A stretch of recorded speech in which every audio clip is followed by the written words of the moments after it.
नमस्कार, मी पंजाब डक.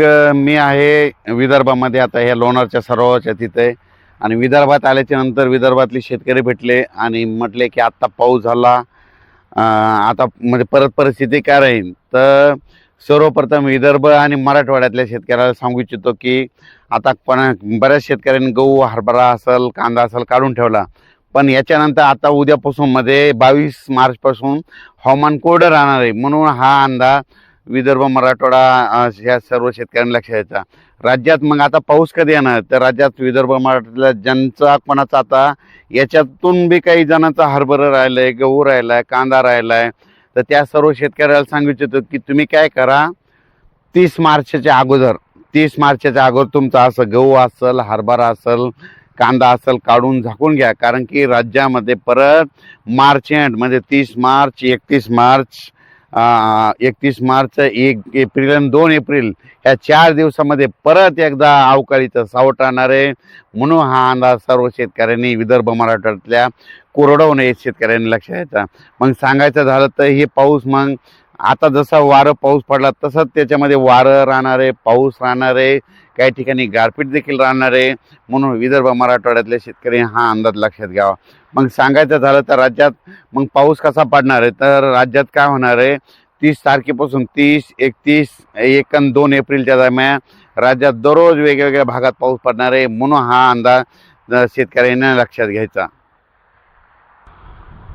सर्वप्रथम कर्नाटकच्या शेतकऱ्याचे फोन आले की कर्नाटकमध्ये तंबाखू काढणं चालू आहेत. मग आम्ही तंबाखू काढावत का, त्या कर्नाटकच्या सर्व शेतकऱ्याला सांगितलं होतं की तुम्ही काय करा, 29 तारखेपर्यंत म्हणजे काय तंबाखू काढून झाकून घ्यायची तर घ्या. कारण की 30 तारखेच्या नंतर तुमच्या कर्नाटक, तिकोटी म्हणजे बेळगाव, कर्नाटक राज्यामध्ये चांगला पाऊस पडणार आहे.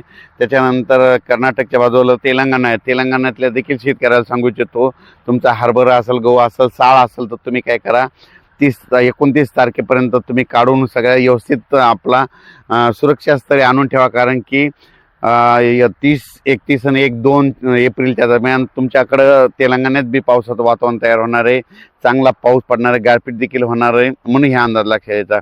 त्याच्यानंतर मराठवाड्याकडे वळू. मराठवाड्यामध्ये वर्धा जिल्हा, नागपूर जिल्हा, भंडारा जिल्हा, यवतमाळ जिल्हा, त्याच्यानंतर गडचिरोली, चंद्रपूर, त्याच्यानंतर यवतमाळ, नांदेड, हिंगोली, वाशिम, परभणी, त्याच्यानंतर अकोला, अमरावती, अकोट, वर्धा, अकोला, अकोट, अमरावती, त्याच्यानंतर बुलढाणा जिल्हा, जळगाव जामोद, जळगाव जिल्हा, नंदुरबार जिल्हा, धुळे जिल्हा, त्याच्यानंतर संभाजीनगर, अहिल्यानगर, बीड जिल्हा, जालना जिल्हा, परभणी जिल्हा, त्याच्यानंतर लातूर जिल्हा, धाराशिव जिल्हा. तर ह्या सर्व शेतकऱ्याला सांगू इच्छितो की तुम्ही काय करा, तुमच्या जे शेतामध्ये आता हरभरा असेल, गहू असेल, आता बऱ्याच शेतकऱ्याचे राहिलेले आहेत, तर तुम्ही काय करा, आता त्या 8 दिवसामध्ये काढून घ्या. कारण की राज्यात परत एकदा यापेक्षा जास्त पावसाचं वातावरण अवकाळीचं तयार होणार आहे. म्हणून हे अंदाज लक्षात घ्यायचा.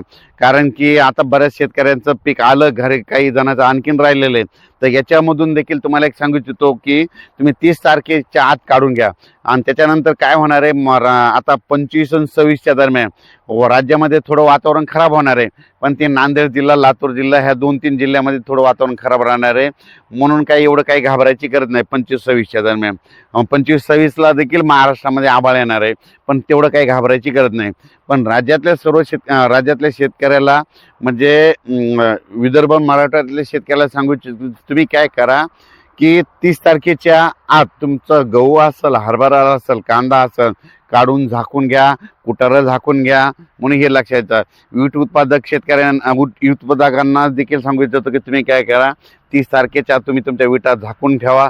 कारण की वातावरण खूप खराब होणार आहे. म्हणून हे अंदाज लक्षात घ्यायचा.